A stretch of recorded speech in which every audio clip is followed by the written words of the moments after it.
저는 평범한 50대 여성입니다. 제 삶은 늘 잔잔한 호수 같았어요.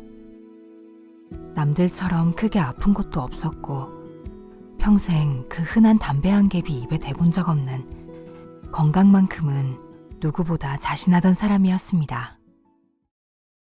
그러던 어느 날이었습니다. 남편의 성화에 못 이겨 다녀온 건강검진이 제 삶을 송두리째 흔들어 놓았습니다. 폐암 3기라고 합니다. 종양의 위치나 크기 때문에 당장 수술도 어렵다고요. 처음엔 도저히 받아들일 수가 없었어요. 지푸라기라도 잡고 싶은 심정이었죠. 하지만 저를 다시 일으켜 세운 건 다름 아닌 새로운 희망이었습니다. 좋은 치료법이 있다면서 선행 면역 항암제를 쓰자고 하셨습니다. 약물로 먼저 암 크기를 확 줄인 다음에 수술을 해보자고요. 항암 치료를 하며 힘들고 지치는 날도 있었지만 살아야겠다는 의지 하나로 꿋꿋하게 버텼습니다.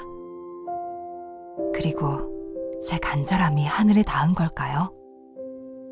기적처럼 제 몸은 치료에 훌륭하게 반응해 주었습니다. 그리고 마침내 기다리고 기다리던 수술을 받게 되었습니다. 진료실 문을 열고 들어서자 선생님께서 저를 보며 환하게 웃으셨습니다.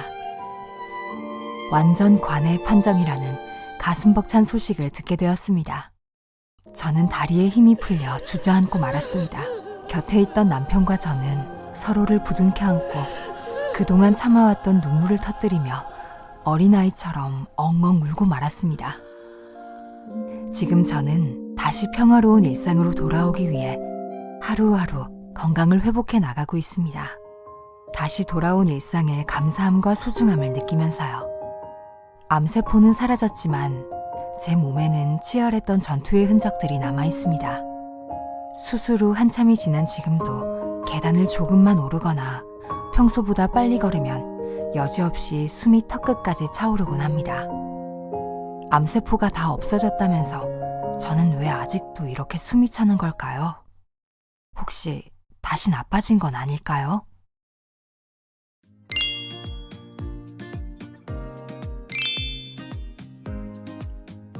폐암 수술은 암이 폐에 국한되어 있고 환자분의 전신 상태가 수술을 받을 수 있는 경우 시행할 수 있습니다. 다만 처음에는 수술이 어려운 경우라도 항암치료나 면역항암치료를 통해 암의 크기를 줄인 뒤 수술로 이어지는 경우도 점점 늘어나고 있습니다. 저희는 다학제 진료를 통해 환자분 한 분 한 분에게 가장 적합한 치료 순서를 결정하게 되고 가능한 경우에는 수술까지 이어질 수 있도록 최선을 다하고 있습니다.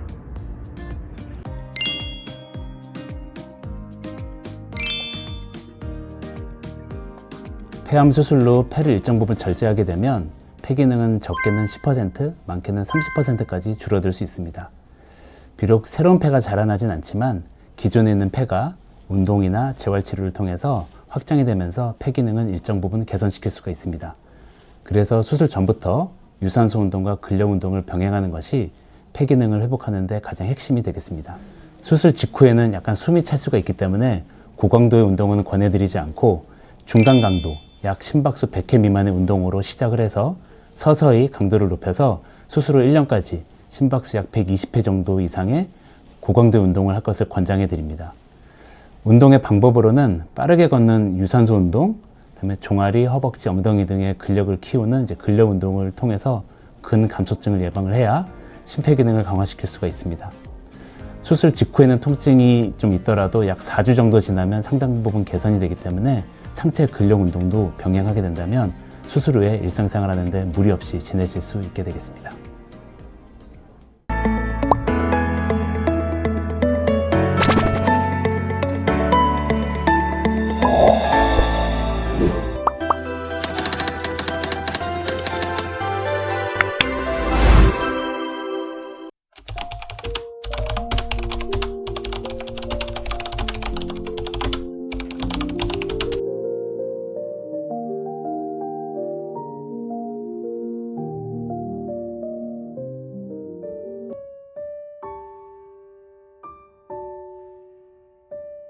30대의 어느 날, 평범하고 잔잔했던 제 일상에 예고도 없이 거대한 폭풍이 찾아왔습니다. 특별한 증상 하나 없었는데 양쪽 유방암 판정을 받게 되었죠. 아직 30대인 저에게는 너무나 버거운 현실이었습니다. 하늘이 무너져 내리던 그때 제 곁에는 든든한 언니가 있었습니다. 수술, 그리고 항암 치료와 표적 치료, 호르몬 치료까지 힘든 시기는 계속 이어졌습니다. 하지만 언니는 묵묵히 늘 제 옆을 지켜주었습니다. 제가 할 수 있는 건 동생의 손을 꽉 잡고 작은 지팡이가 되어주는 것뿐이었습니다. 동생의 힘든 치료가 끝나갈 무렵 혹시나 하는 마음에 저도 건강검진을 받게 되었습니다. 제 나이가 40대에 접어들기도 했고요. 검사 결과는 참으로 잔인했습니다. 정말 거짓말처럼 저도 유방암 진단을 받게 되었습니다. 이제 겨우 한시름 놓고 일상으로 돌아가려 했는데 제 곁을 지키던 언니마저 같은 병을 앓게 되다니, 나를 돌보느라 언니도 병이 생긴 건 아닐까. 제가 암에 걸렸을 때보다 더 가슴이 찢어지고 현실이 원망스러웠습니다. 얼마나 울었는지 모르겠어요.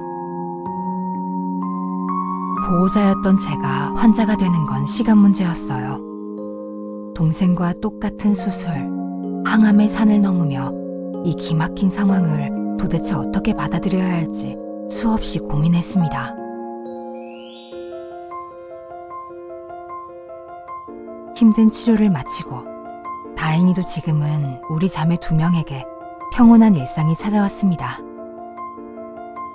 그런데 유전자 검사에서도 아무 이상이 없었는데 왜 우리 자매에게 연이어 이런 시련이 찾아온 걸까요? 저희 아직 50대도 안 됐는데 갱년기 증상이 나타나는 것 같아서 걱정입니다.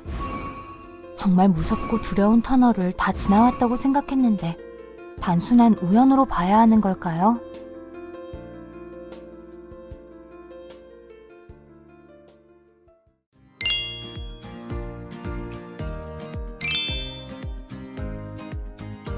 유방암 호르몬 치료는 재발을 낮추기 위해서 꼭 필요한 치료입니다. 대표적으로 타목시펜과 아리비덱스 같은 약을 사용하게 됩니다. 그러나 이러한 치료를 시작하면 열감이나 땀, 수면장애, 관절통처럼 폐경과 비슷한 증상이 나타날 수 있습니다. 이러한 증상은 비교적 흔하게 보일 수 있으며 약이 아주 잘 작용하고 있다는 신호일 수도 있고 대부분 조절은 가능합니다. 따라서 환자분 임의대로 약을 중단하지 않는 것이 중요하다고 볼 수 있습니다. 다만 타목시펜 복용 중에 갑작스러운 질출혈이 생겼다든지 다리 통증, 이전에 없었던 호흡곤란 같은 증상이 나타나면 반드시 병원을 방문하셔야 합니다. 호르몬 치료는 1, 2년 내에 끝나는 치료가 아니라 장기전으로 5년 이상 꾸준히 드셔야 되는 약이기 때문에 불편한 점이 있으면 참지 마시고 꼭 말씀해 주세요. 대부분의 부작용은 충분히 조절이 가능합니다. 두 분처럼 가족 내에서 유방암이 발생하는 경우는 생각보다 드물지 않게 볼 수 있습니다.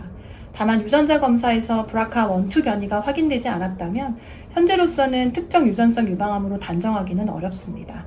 유방암은 유전자뿐만 아니라 가족력이라든지 호르몬, 지내오신 환경 등 여러 요인이 함께 작용하기 때문에 검사로 확인되지 않는 요인들이 영향을 미쳤을 가능성이 더 높을 것 같습니다.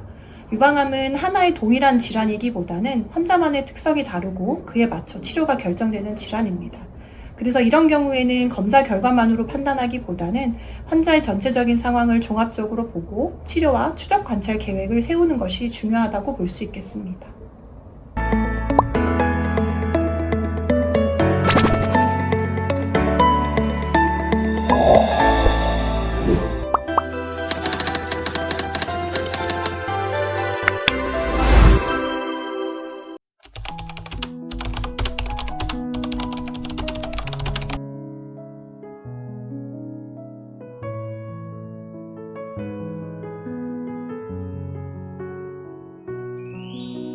평생을 가족을 위해 앞만 보고 달려오느라 제 몸 돌보는 일은 늘 뒷전이었습니다. 그러던 어느 날 갑자기 배를 찌르는 듯한 극심한 통증과 함께 불덩이같이 열이 올랐습니다. 대장암 파열로 인한 심각한 복막. 눈앞이 캄캄했습니다. 저는 당장 생명이 위태로워 배 장루를 만드는 응급수술부터 받아야 했습니다. 평범했던 제 일상은 하루아침에 무너져 내렸고 중환자실에 머무르는 동안에는 진짜 별 생각이 다 들더군요. 배에 붙어있는 장루를 보면 내 몸 하나 통지 못하는 무능한 존재가 된 것 같았어요. 가족들 몰래 많이 울었습니다. 6개월이 넘게 항암 치료를 하며 내 모습은 완전히 달라졌지만 그럼에도 버텼습니다. 아내의 눈물과 자식들의 걱정. 내가 힘을 내야겠다 생각했어요.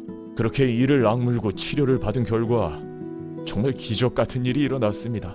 암세포가 완전히 사라졌다는 교수님의 말을 들을 수 있었습니다. 드디어 그 지긋지긋한 장루 주머니를 떼어내는 수술도 받을 수 있었습니다. 이제 정말 끝났구나. 다시 예전처럼 평범하게 살 수 있겠구나 생각했어요. 수술을 마치고 아내의 손을 다시 잡았을 땐 정말 행복했습니다. 그런데 끝난 게 아니었습니다. 장을 이으면 예전처럼 화장실을 갈 줄 알았는데 내 몸은 내 마음대로 되지 않았습니다. 시도 때도 없이 찾아오는 그 신호. 하루에도 수십 번씩 화장실을 들락거려야 했습니다. 외출하려고 신발을 신다가도 갑자기 찾아온 그 신호 때문에 결국 신발을 벗어야 했어요. 냄새가 날까 두려워 바깥 출입조차 이제는 겁이 납니다. 죽음의 문턱까지 넘어왔는데 이런 제 모습이 초라하고 아내에게 너무 미안해 고개를 들 수가 없습니다. 장을 이어붙이면 치료가 다 끝난 거라 생각했는데 저는 앞으로도 이렇게 살아가야 하는 걸까요?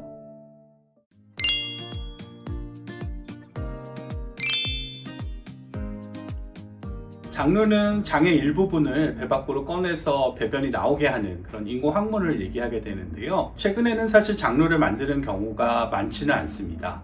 예전에는 직장암이 항문을 침범해서 항문을 다 제거하는 경우에는 변이 나와야 되니까 영구적으로 인공항문, 장루를 만드는 경우들이 종종 있었고요. 최근에는 다학제 진료를 통해서 가능하면 항문을 보존하는 그런 수술을 하기 때문에 그런 경우에 장루를 만드는 경우는 영구적으로 만드는 경우는 굉장히 드뭅니다.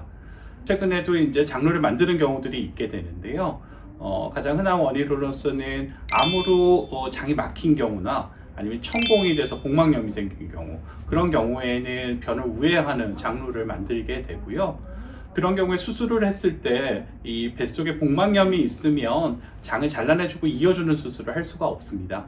그런 경우에는 일시적으로 장루를 만들어 놨다가 복원하는 수술을 다시 하는 2단계에 걸쳐서 수술하는 경우들이 있고요. 최근에 장루를 만드는 가장 흔한 원인은 직장암 수술하고 나서 문합 연결을 해둔 다음에 이걸 보호하기 위해서 문합부 누출이 생기는 거를 최소화하기 위해서 우회 장루를 만드는 경우거든요. 그런 경우에는 대부분 일시적으로 만들게 되고 보통은 한 3개월에서 6개월 정도 후에 장루를 복원하는 수술을 한 번 더 하게 됩니다.